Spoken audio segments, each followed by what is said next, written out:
Добар ден, почитувани, пред вас е најновата Телма амбуланта. Каков терапевски пристап се препорачува во почетната фаза на инфекцијата со SARS-CoV-2 ке претходно здрави и млади лица? Што да се преземе кај оние кои што имаат коморбидитети? Какви се анализи на крвта е потребно да се направат кај лицата кои што заболеле од овој вирус? Дали пневмонијата предизвикана од SARS-CoV-2 го следи истиот терек на почетокот како секоја вирусна пневмонија? За се тоа подетално од разговорот со денешната гостинка, примариус магистар доктор Валерија Кирова, специјалист по инфектологија во Аџи-Бадем Систина. Докторке, добре ни дојдовте во Телма амбуланта. Добро ве најдов. Благодарам на поканата. Денеска ќе бидат поставени прашањата кои што верувам најчесто ви ги упатуваат пациентите. Ќе започнеме од покачената температура, оние кои што се инфицирале од новиот коронавирус, понекогаш имаат благо покачена температура, но се случува таа да биде многу висока и исцрпувачка. Во кој момент температурата треба да почнат да ја симнуваат оние кои што се разболеле од COVID-19? Дали температура до 38 или 38,5 треба да се симнува или не? Значи вака, телесната температура во основа има дневни варијации кои што се регулирани од терморегулациониот центар, сместен, локализиран во хипоталамусот, тоа е дел од мозокот. Кај COVID-19 телесната температура може да се движи од така наречени субфебрилни вредности, односно вредности покачени над 37 степени Целзиусови, а понатаму вредностите да варираат 38 и повисоки така наречени хиперпиретични температури. И по дефиниција телесната температура со незиното покачување практично значи високи детекција на вредности над 37 степени Целзиусови, но за нас медицинската фела практично вредностите над 38 имаат големо сигнификантно значење и се токму тие на кои сме насочени во симптоматскиот третман, не само заради исцрпеноста до која доведуваат, но исто така во склоп на тој инфективен првичен синдром кој се јавува кај сите инфекции, се јавува и алгичен синдром, односно појава на болки, болките по тело, мускули, зглобови, главоболки и така натаму, да не го набројувам тој дел. Така да, Светската здравствена организација во новите ревидирани водичи препорачува употреба на антипиретици, средства која намалуваат телесната температура, кога станува збор за лица над 38 степени Целзиусови, кога станува збор за лица кои имаат силно изразен алгичен синдром, и тоа пред се со парацетамол, што побрзо и во пониски дози, и никако да не се заборави токсичниот ефект при предозирање со истиот. Така, влие на црниот дроб? Апсолутно има хепатотоксичен ефект, односно оштетување на клетките во црниот џигер. Затоа треба да биде строго дозирано и од страна. Дали профенот и понатаму не треба да биде прв избор, бидејќи на почетокот се сугерираше, на почетокот на пандемијата се сугерираше да не се употребува?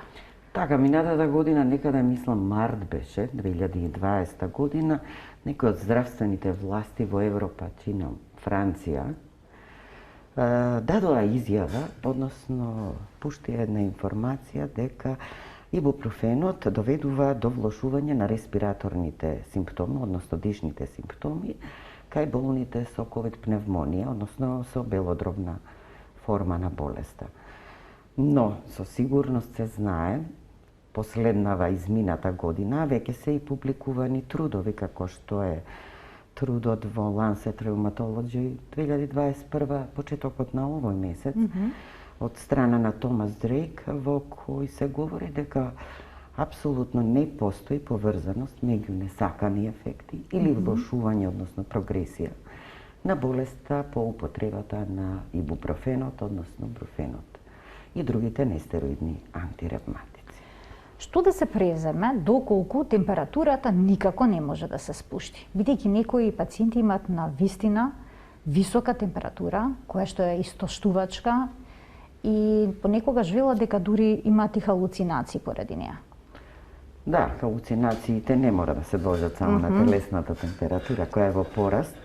Меѓутоа, покрај овие средства, антипиретици, може да се комбинираат, значи, како парацетамолот, така и нестероидните антиинфламаторни средства, препорачуваме одмор и голем внес на течности.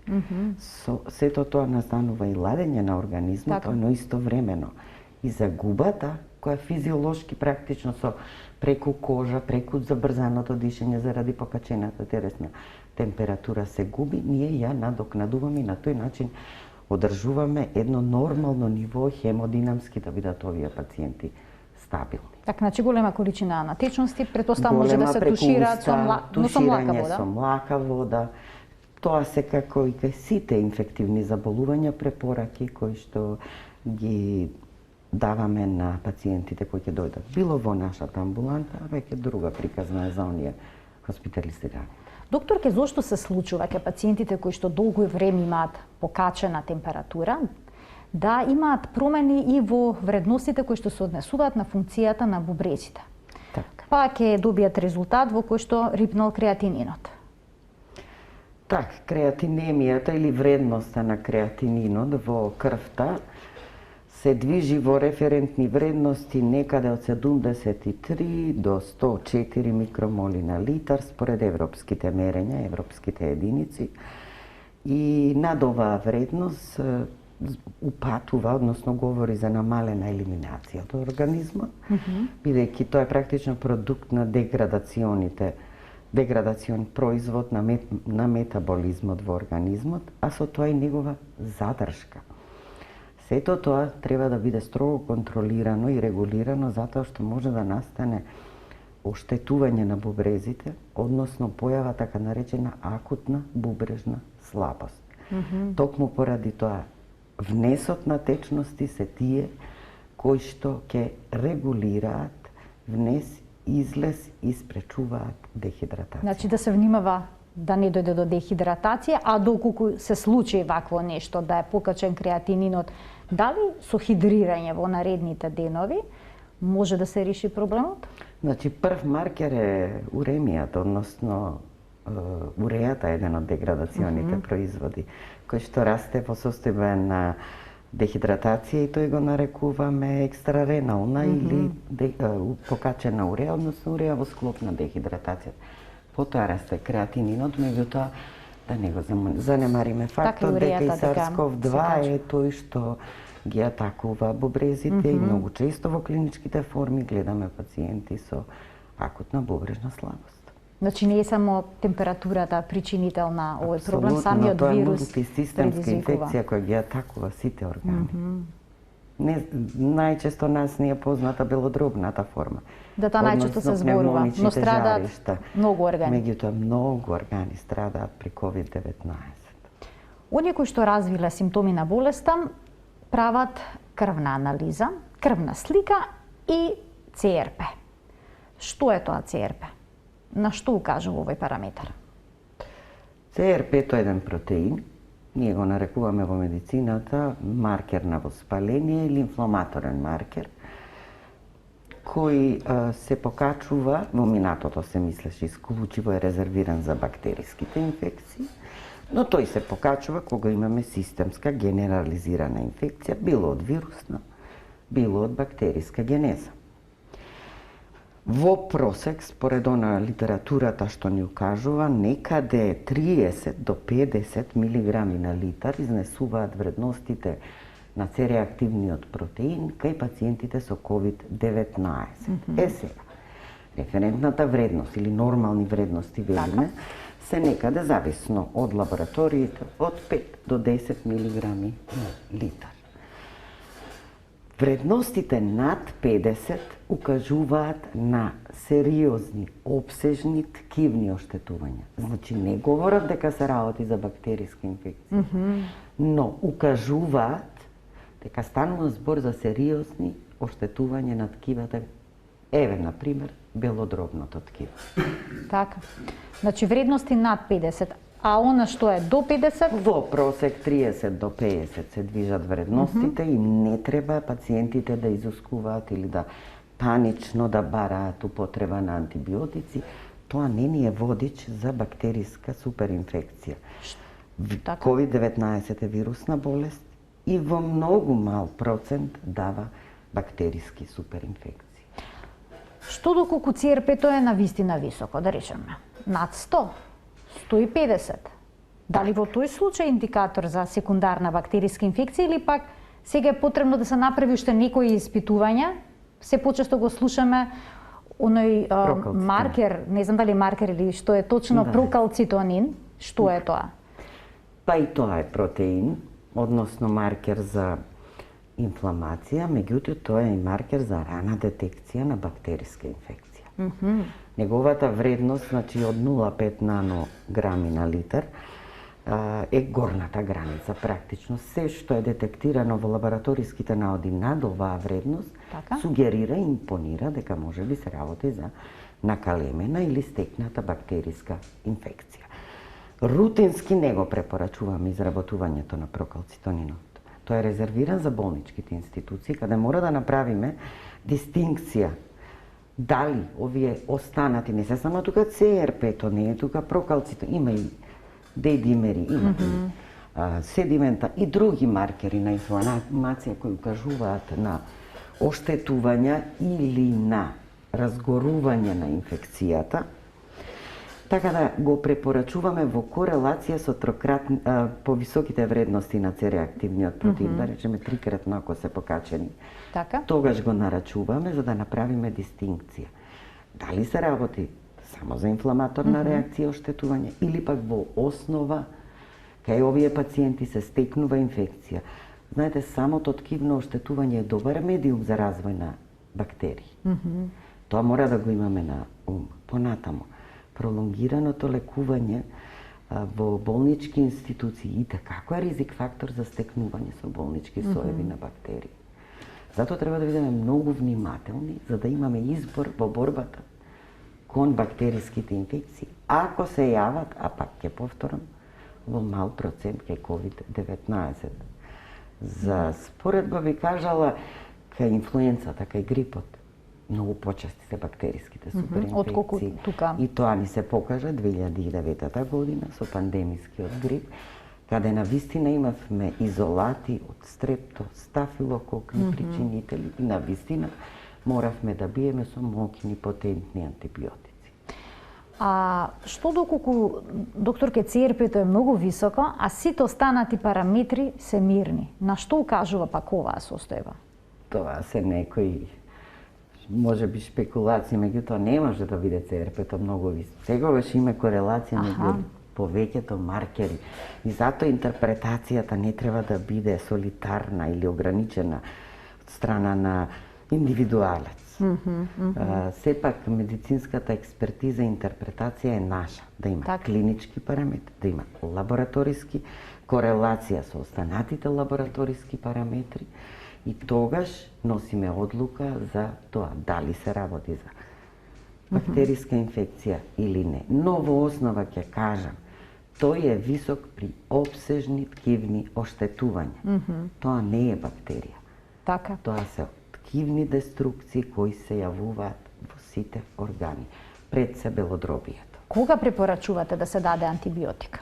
Бидејќи голем дел од пациентите кога ќе видат благо покачено CRP веќе се на антибиотска терапија. Така, верувајте дека и на глобално ниво голем проблем е и рационалната употреба на антибиотици и непотребното користење. Тоа е еден меч со две острици, затоа што се создава терен за развој на резистенција кон расположивите антибиотици кои ги имаме сега за третман на бактериски инфекции. Само строго поддржана бактериска инфекција треба да биде лекувана.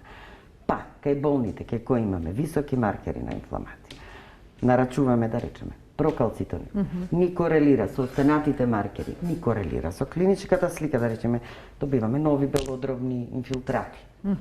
Прогресија, ширење на белодробната инфекција, откажување на бубрежна функција, се уште се, меѓутоа ќе води кон акутна бубрежна слабост.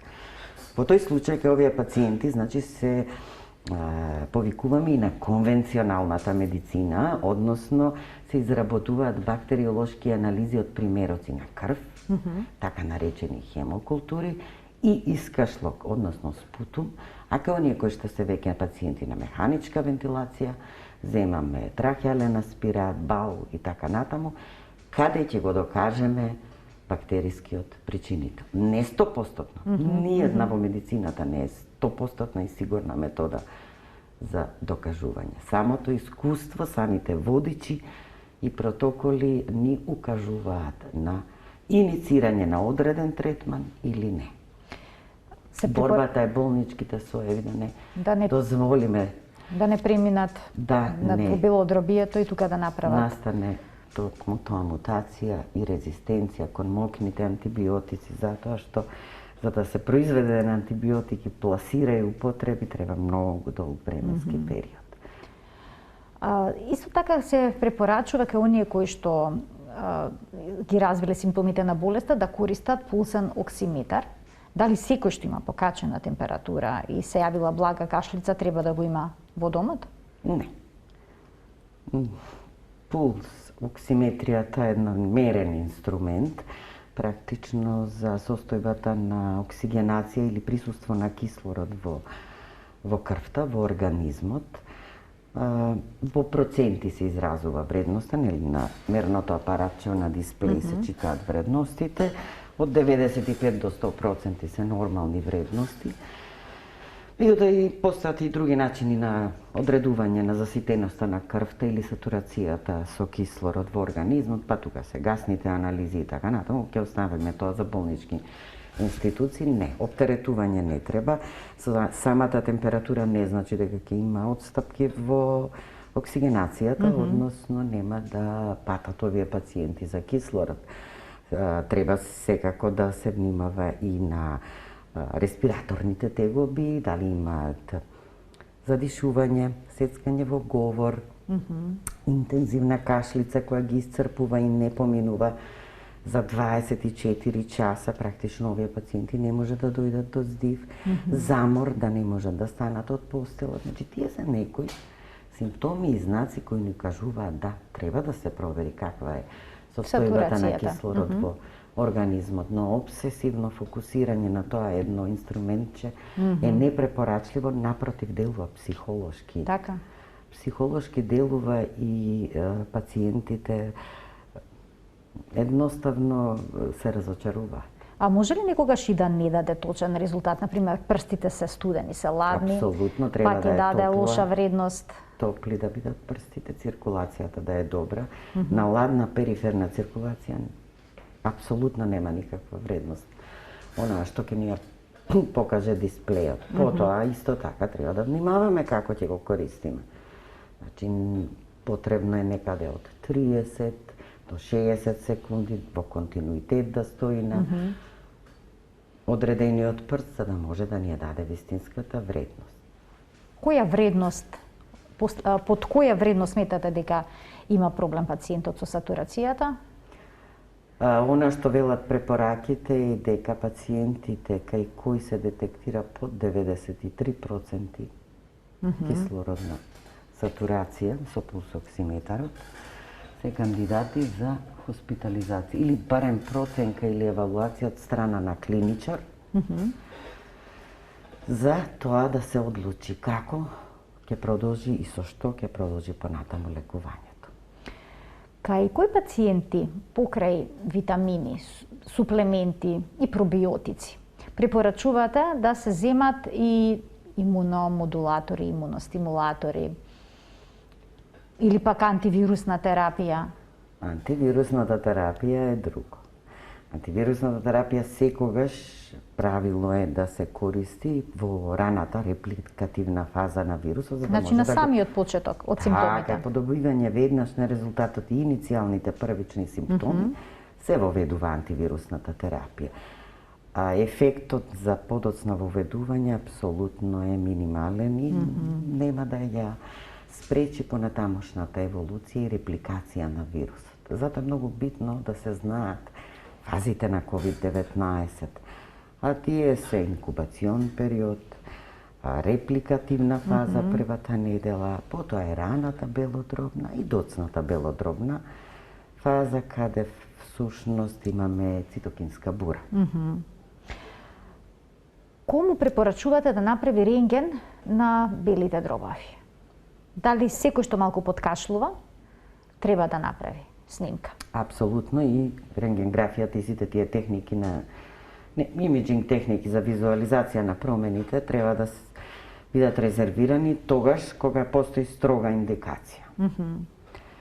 Јас лично сметам дека следењето на пациентите од страна на лекарите е многу побитно отколку импулсивно снимање, правење рентгенграфии и лабораториски анализи кога не се потребни. Во првичната фаза не очекуваме нити лимфопенија, ниту оној индексот неутрофил, односно односот неутрофил лимфоцит да бидат некој индикатор за прогресија. Ниту очекуваме некои вредности на C-реактивниот протеин.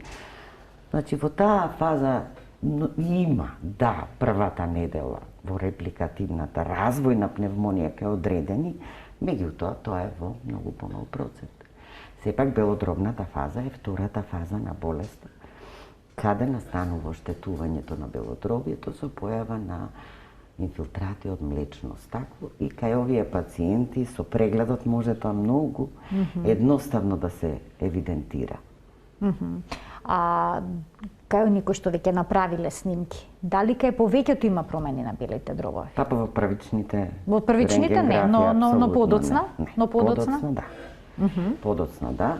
Некаде после 5-7 ден зависи од имунолошкиот статус на пациентот. Се детектираат промени, но и тие не се загрижувачки, не сите значи, промени доведуваат. Значи, не секоја промена е бронхопневмонија, бидејќи тука некако се прави таа паралела. Штом има промени на белите дробови, значи дека настапува пневмонија предизвикана од ковид. Пневмонија е. Да, меѓутоа и самата пневмонија може да биде лесна, без некои тешки симптоми, од афекција на респираторниот систем до средно тешки облици за потреба од хоспитализација, кислородна поддршка, високи дози кортикостероидна терапија, понатаму неинвазивна и инвазивна вентилација. Сето тоа е тераписки пристап при прогресијата. Значи, во првата фаза во мал процент развиваат инфилтрати кои може да поминат така и да не прогредираат. Во втората фаза, белодробна, затоа и се нарекува поголем процент. Некаде околу 15% од пациентите кои заболеле од COVID-19, тежок облик ќе добијат на белодробна форма на COVID-19 пневмонија. А дали на почетокот пневмонијата предизвикана од COVID-19 го следи оној типичен образец за вирусна пневмонија? А кој е тој образец? Па, типично како вирусна пневмонија се развива. Има разлика. Значи, во едно нешто се сложувам со другите вирусни пневмонии дека може на преглед да не биде слушната пневмонијата, пак при имиджинг техниките да се идентификуваат одредени мали, лесни периферни жаришта кои не загрижуваат или не се предмет на екстензивно лекување и веднаш давање двојни антибиотски терапии и така натаму, како што сме конечно и сведоци. Не само ние, сведоци и секаде во светот. Меѓутоа, кај оваа пневмонија со самата прогресија е богат белодробниот наод.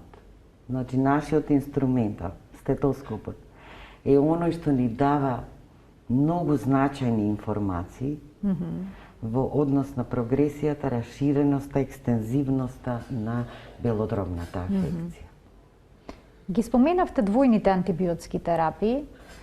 Слушаме често пати за тоа дали треба да се даваат два антибиотика одеднаш или не. Кој е вашиот став? Апсолутно не. Двоен антибиотски третман кај лесните клинички форми апсолутно не треба да биде препишан, дури и кај оние што се во првата недела од болеста само се препорачува витаминска суплементација, одмор, течности, напитоци. Најдобро препорачливо е водата со оглед на тоа што овој вирус го напаѓа и панкреасот, па не во голем процент пациентите стануваат и да не биле диабетичари, односно се влошува основното заболување диабетес мелитус. Да ги поканим и гледачите да се вклучат во денешната емисија, да им дадеме простор да постават прашање на телефонскиот број 3076 677.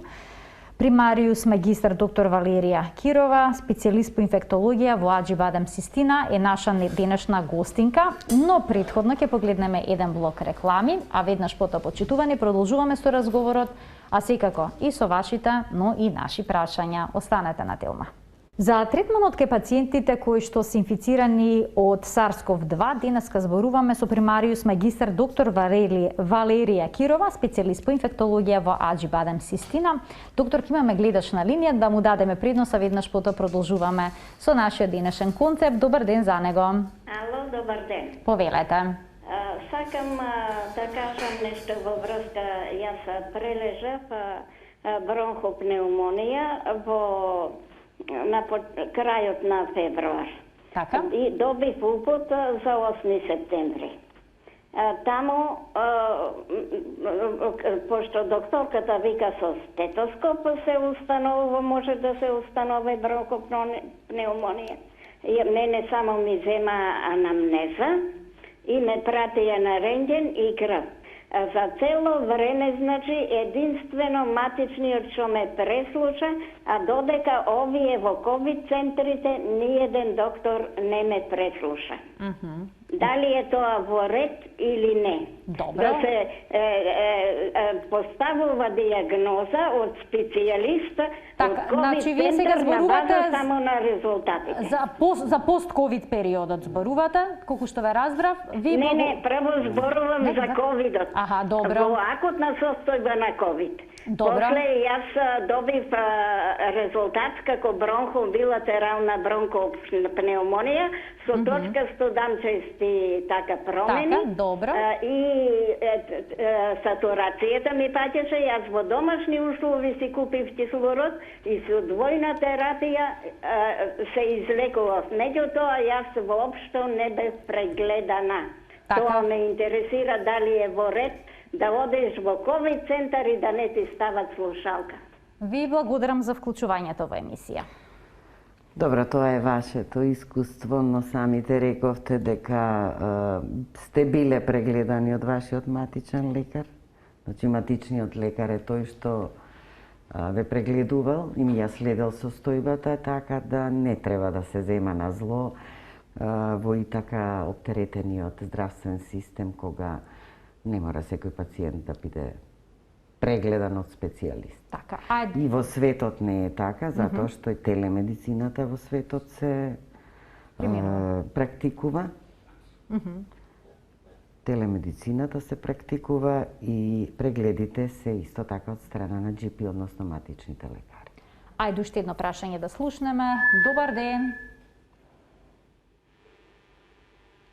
Добар ден. Добар ден. Повелете. Дали може да прашам во врска со едно прашање исто така за пост-ковид? Така, повелете. Тоа чувство на замор и на вртоглавица, зошто се јавува после короната? И сакам да прашам кој е најдобро време за вакцинација после прележана корона, бидејќи јас веќе месец и пол веќе има поминат од како имам прележано, се уште кашлам. И сакам да прашам докторката кој е најдобро време да се вакцинирам и да испитам антитела и колку самиот организам има створено имунитет. Така, и дали според тие антитела може некако да се водиме за некој стекнат имунитет или да не ни биде некоја подршка тоа, не знам. Еве да ни каже докторка. Ви благодарам за прашањето, исто така една ситуација која што е многу честа кај некој што прележале ковид. Така. Познат е терминот долгорочен ковид, порано го нарекува пост-ковид синдром или ковид на долги стази и да, многу често пациентите чувствуваат исцрпеност, адинамија, изнемоштеност која трае и до 6 месеци. се јавуваат главоболки, се јавуваат вртоглавици. Значи, сите тие перзистираат симптоми индивидуално на долги стази. Затоа и во светот е трендот веќе на формирање на пост-ковид центри за евалуација, менаџирање. Институти во Америка, во Германија. Така. За проценка на симптоматологија, тежината и да се пружи помош на овие пациенти. Во однос на вакцинацијата.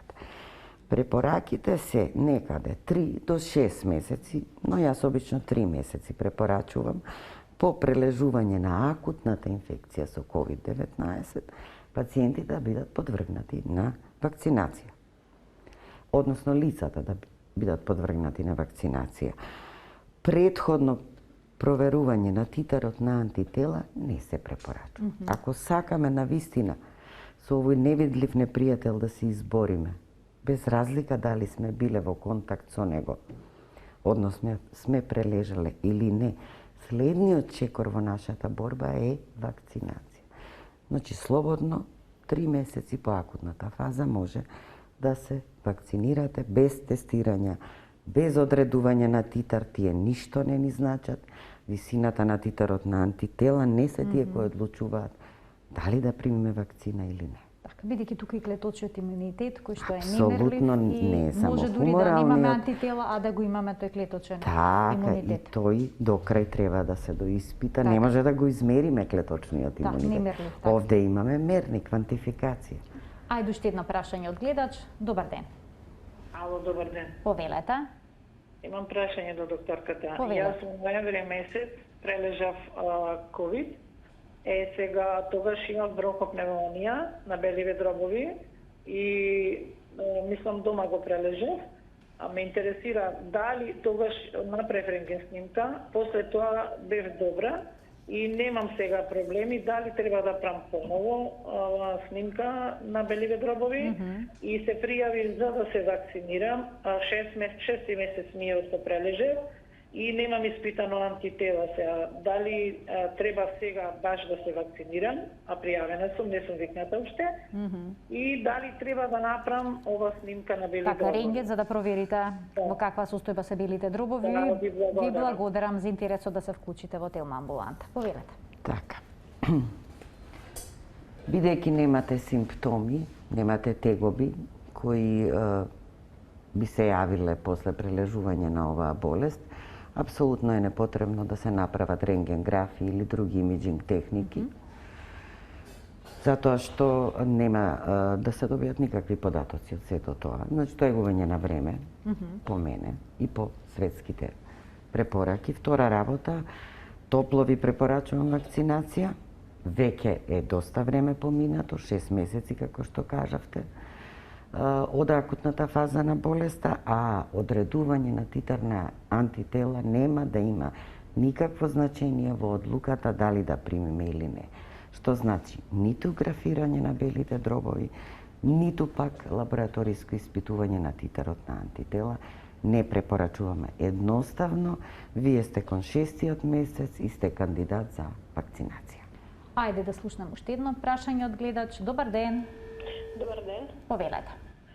Вака да прашам докторката, значи јас бев вакцинирана, значи со една доза и ме фати сега.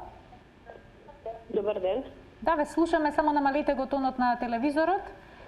Комуницирате со нас преку слушалката. Да, бев значи вакцинирана и фатив моментално после третата недела, фатив ковид. Така. И сега моментално сум ковид и треба да се ревакцинирам.